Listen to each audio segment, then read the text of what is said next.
Want to live longer and better? I'm Dr. Jess, I'm a physical therapist, and in this podcast, I bring you real, science-backed strategies from physical health providers, mental health providers, and nutrition experts, so you can build strength, protect your mind, and fuel your body for decades to come. Longevity starts here. Arthritis is a common condition affecting over 50 million people in the US alone, and it can cause pain, stiffness, and reduce your mobility. But the catch is that immobility and decreasing your activity level actually makes it worse. So today I'm going to be breaking down exactly why leading an active lifestyle can make it better, improve your quality of life for anybody, no matter your age. So John, do you know much about arthritis? I have no idea. What is arthritis? I get this question all the time. It's so common, right? But we don't actually know what it is on a regular basis. And so we can't really talk about something until we can define it and better understand it. So arthritis just means inflammation around a joint. And a joint is where two bones come together. So when we have our joints in our body, we've got a bone, and then the bones are covered in cartilage. And so that's what kind of creates the protection around the end of the bone. So if you're watching this video and not listening, you'll see I've got a pillowcase here, and I've got it folded over. I'm going to put that pillowcase over my hand, so my hand is the bone. So over time, with walking and moving and wear and tear and jumping and everything we do, what can happen is that the layers of cartilage can start to thin. They can thin either evenly or unevenly, depending on the kind of blood transfer that you have going on. And when you get all the way to the point where there's really not much or no cartilage left, that's where we call it the bone-to-bone or end-stage arthritis. And so there's all different stages from mild, moderate to end-stage. Now, if we know that creates inflammation and irritation, then it can feel like, oh, it hurts, so I should just be still. And the real thing is that when you're still and we've got this inflammation going on, then that inflammation stays there and it actually worsens instead of getting better. So that's the frustrating part about arthritis, is that you really need to move even though movement hurts. And so now we can really start the conversation of understanding, why is motion lotion for the body? Have you heard that term before, John? I have. Yeah, it's like we kind of throw it out there, right? Motion is lotion. And if we break it down into the physiology and we understand it, then that's how we can start to implement it into everyday life. And so I've already kind of explained how the bones have a layer of cartilage on each side, and they articulate. That's what creates a joint. So I'm kind of showing what a shoulder or a hip joint would look like here. Now, inside of this, between these bones, okay, and there's also a capsule that kind of holds this together, there's fluid called synovial fluid. And so as you move your joint through full range of motion, you're going to coat the end of the joints all the way through, or the end of the bone, with synovial fluid, which has all sorts of great nutrients for the bone. So when we, for example, sit, and our hip is in a flexed position at 90 degrees, and we sit like this for hours and hours and hours because, we're in pain, we have desk jobs, we sit and drive for a long time, we sit and watch TV. A lot of this joint is never actually going through that, getting coated with synovial fluid. And then we wonder why we feel stiff and sore. So versus when we walk, our hip is going to go from flexion to extension, flexion to extension. So just the simple act of getting up and going for a walk is hugely beneficial for the spine, hips, knees, ankles. I mean, I don't even think about all the benefits for the heart and the brain and the lungs and everything else. But if we're just talking about arthritis, simply walking is going to be really important for maintaining that joint health, so that we keep that cartilage as lubricated and healthy as possible. Because when things start to dry out, that's when they kind of get a little bit more brittle, it's more likely to wear down, and then that ultimately leads to a faster progression of the arthritic changes. So does that kind of make sense, John, for motion is lotion? Oh, absolutely. Yeah, we just want synovial fluid coating the joints. And this goes for every joint in our body. So it's the same thing with my shoulders. If I sit at my desk and type and type and type, and then I drive and then I, eat and I drink, I've never really brought the shoulder through full range of motion, right? And so then we wonder why it gets really hard to raise that arm overhead. It's like, well, we have to use it on a regular basis, otherwise we lose it. So that is like, use it or lose it is real. If you stop being able to get down into the ground, you're not going to be able to get down into the ground and back up again. We don't just magically maintain strength, mobility, range of motion, okay? You have to continue to move your body through these types of ranges.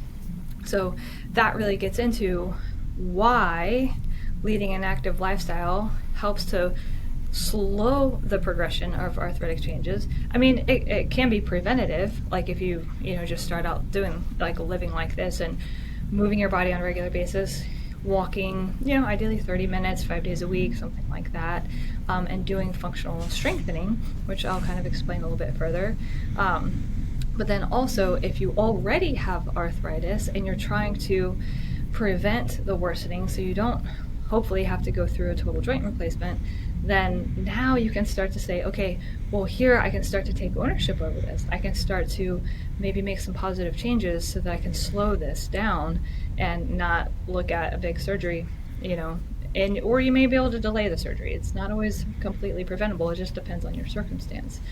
So John, have you met people that have gone through total joint replacements? Oh, absolutely. So many. Yeah, and it's not the most fun procedure, No. right? It is great. I mean, if it's really, really bad and you get that total joint replacement, it's a not fun recovery many times. And then afterwards, yeah, it's you definitely move better. You have less pain and all of that. But I know for me, I would rather prevent it if I can, because Absolutely. I help people with the recovery, and I just would rather not have to go through it myself if I can prevent it, So For sure. Okay, so now when we say leading an active lifestyle, like that can look like a lot of different things. So in your mind, when I say leading an active lifestyle can decrease the progression of arthritis, like what pops into your mind? Just staying active, just moving. I mean, walking. I'm not running, but I know you run. So running, lifting weights, doing like whole body things that can just keep our bodies not in a standing position or a sitting position. Yeah, not static, right? Right. Yeah. But sometimes I think when we say like active lifestyle, I think it can still feel nebulous, right? It can feel like, well, I see that person down the street that's like doing, high intensity interval training, and I see somebody else that's out doing sprints, and I see somebody else that's out doing Olympic style lifting, and I see somebody else that's out doing a bunch of planks, and I see somebody else that's out riding their bike. And it is all an active lifestyle, right? All of that equals active lifestyle. But when we're talking about arthritis, there are certain concepts that are good to break down a little bit further so that we can kind of give a little bit more definition to this population in particular, of somebody that already has the start of joint inflammation and some of that breakdown of the cartilage that's already started. And especially if it's only happening on one side of the body. So it's only one knee. There's got to be a reason why only that one knee is affected. You know what I'm saying? Right. So Absolutely. that's why I really always do recommend getting established with a good physical therapist to understand what are the biomechanics, or like what's going on in that kinetic chain from the foot and ankle through to the knee, up to the hip, through the SI joint. Like, why did it break down faster on this right side? It could have been an old injury. Maybe in high school you tore your meniscus, you had a surgery, and now you're starting to see the pain in that knee now that you're in your 50s and 60s. That could be. But if that's not the case, then it could be something as simple as a structural leg length discrepancy. You might have a short leg on that side. So every step you take, you land just a little bit harder on that right knee. I've got a structural leg length discrepancy. So I started having hip pain with running, and I was doing all the stuff, stretching, strengthening, I was doing everything. And it was creating like a bit of a tendonitis. And I finally had to just reach out to a colleague of mine. I was like, can you take a look at me real quick? Because when you're assessing yourself, it's really hard because you can't step back and move the hip and move, it's like you really Right. need somebody to be able to help like step back and move things and be able to see, what's going on. And so he was like, "You've got a leg length discrepancy." And I was like, "No way." Like, so I put a heel lift in my shoe, and after stretching my hip out really well, I ran 8 miles, no pain. Luckily I caught that in my 20s, and so luckily the pain started with training for a race, and now I just wear my heel lift. But that easily could have created, a compensatory scoliosis in my spine if it was uncorrected for a long period of time. It could have created like faster breakdown in my hip or my knee. And this is what happened to my dad. He had a structural leg length discrepancy and ended up with a structural scoliosis and significant arthritic changes in his right knee. Ended up getting a knee replacement in his 50s because it was so bad.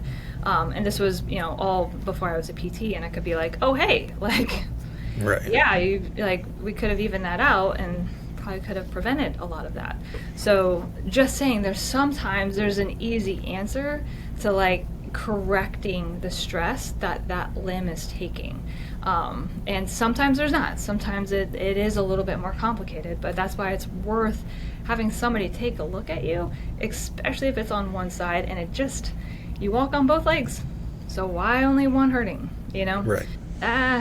Like the body has a rhyme and a reason. It's just levers and pulleys. That is how the body works. It's physics. So you should be loading them equally on both sides. And if you're not, that's when breakdown happens.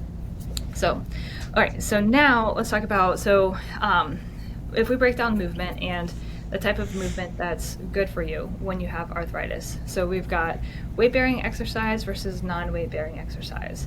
So think non-weight-bearing exercise, many times think if you're in the gym and you're sitting down and you've got your legs open and you're pushing your knee straight against resistance or bending your knee against resistance, things like that.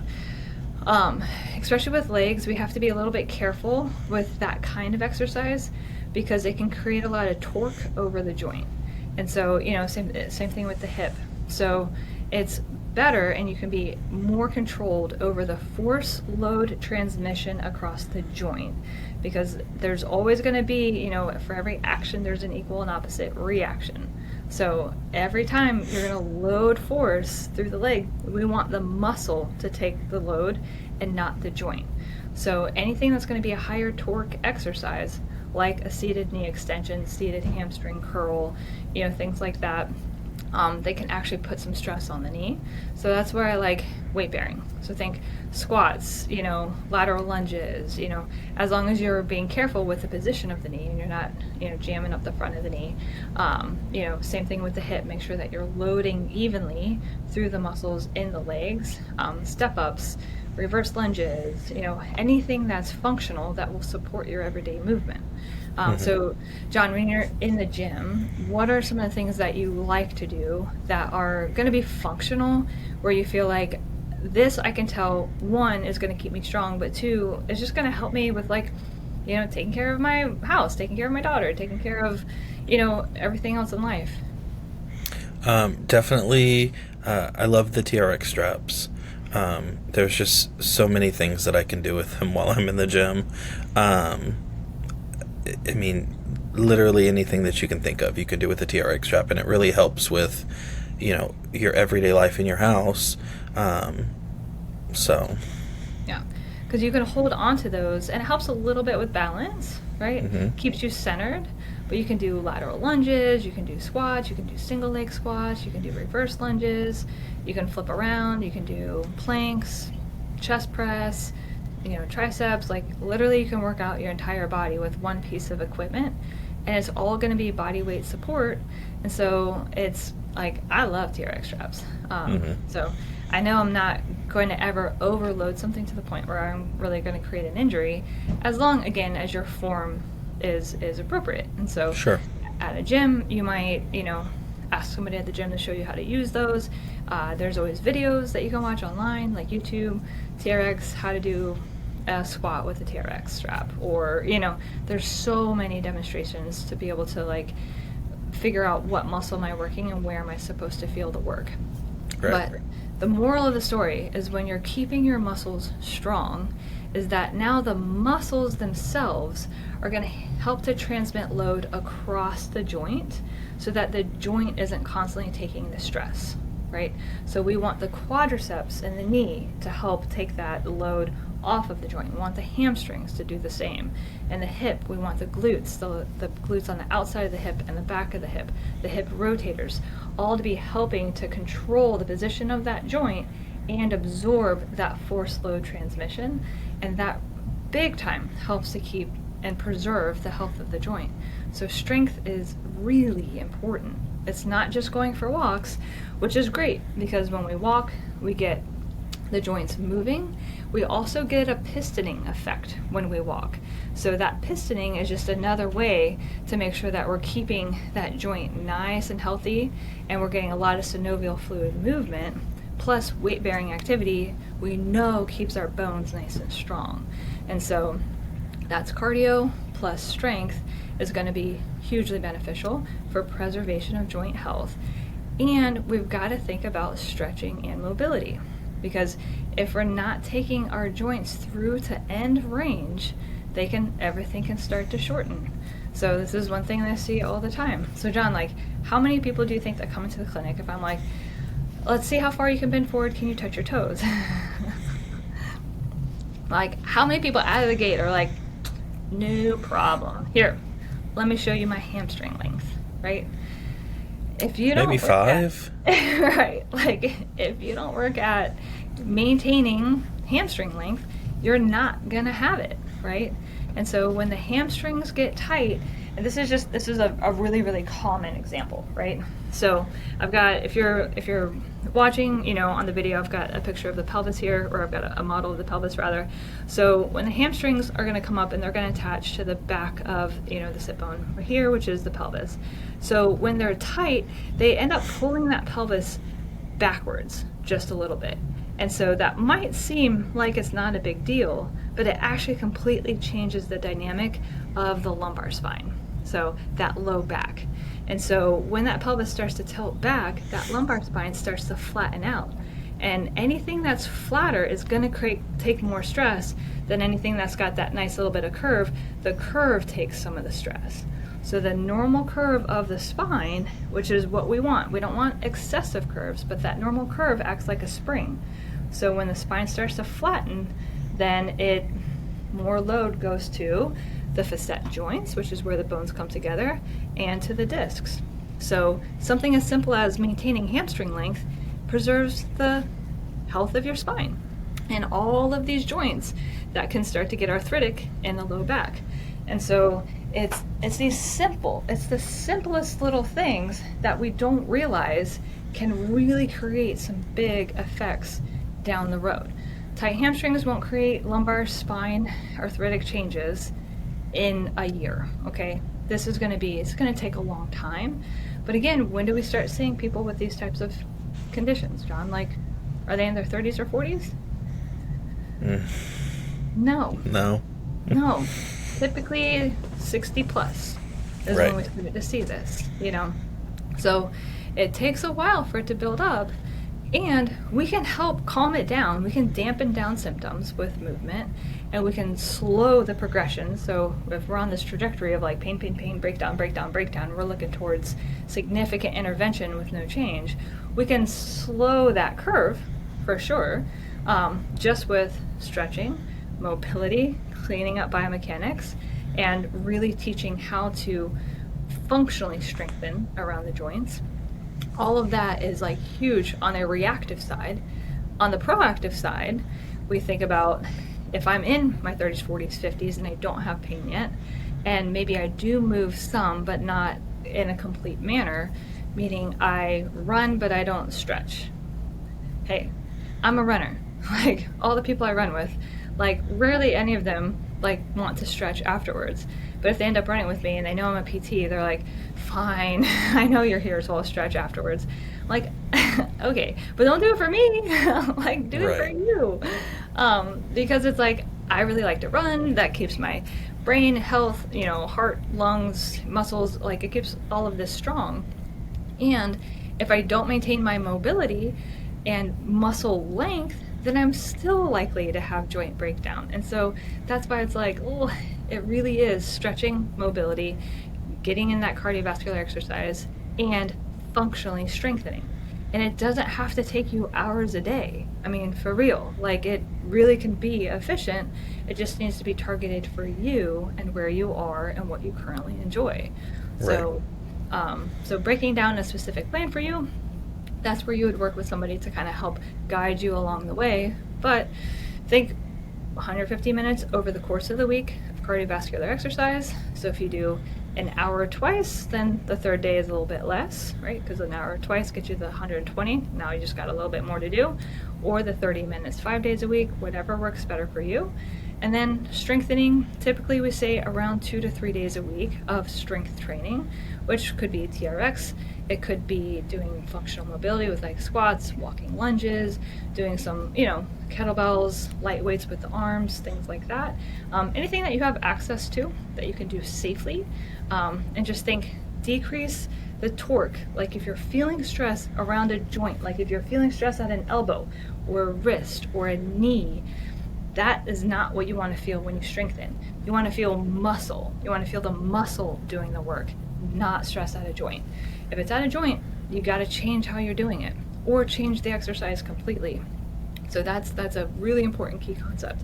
And also think lower impact versus high impact. If you've already got joint breakdown, then we don't want to do things that are going to create that big load.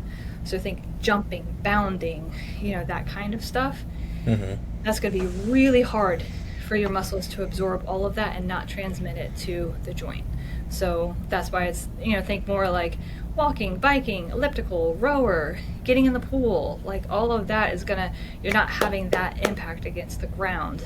That is going to be pretty hard to control, Right. So does that help break it down, John? Do you feel like if you had arthritis that you'd go, oh, okay, now I see that there are things I can do. I don't have to sit back and wait. I don't have to just wait till the next cortisone shot wears off. There's things that I can do to be proactive. Oh, absolutely. I mean, because that's the whole point, right? Is like arm you with knowledge, and then from there, you can do something about it. So every patient that comes in, I'm like, this is your body, not mine. Right. So here's the information. I will guide you. I will help you, but it is your body. And I want every patient that I interact with, or anybody that I interact with, even online, that, listening to a podcast, to say, wait, I can do something to help my experience on an everyday basis, because you have that ability, which is pretty cool. So big picture is motion is lotion. Regular movement, it's the consistency of the movement that's what makes the difference. So once every 2 weeks isn't going to cut it. It just isn't. It is not enough, I will tell you that. Weight bearing exercise, meaning your feet are on the ground when you're doing the exercise, and low torque. We want to load muscle, not the joint. We want to think about functional movement. So things that reproduce movements we do in everyday life are going to be great. And then also just maintaining that flexibility, stretch your muscles, and really make sure that you keep that length, whether it's quads, calf muscles, hamstrings, your pecs, all of these are going to be super great. And if you're interested in just like a good general exercise routine for arthritis, we will tag that. It's a YouTube video that we have. We will tag that at the end of this podcast so that you can kind of see some more specifics where I break down the actual exercises. So kind of stay tuned and watch for that. So stay tuned for everything that we're talking about on this podcast, which is just related to how do we live a longer, healthier life with quality years, and not just years that aren't super fun, but like that health span is what we're super into. So see you next week.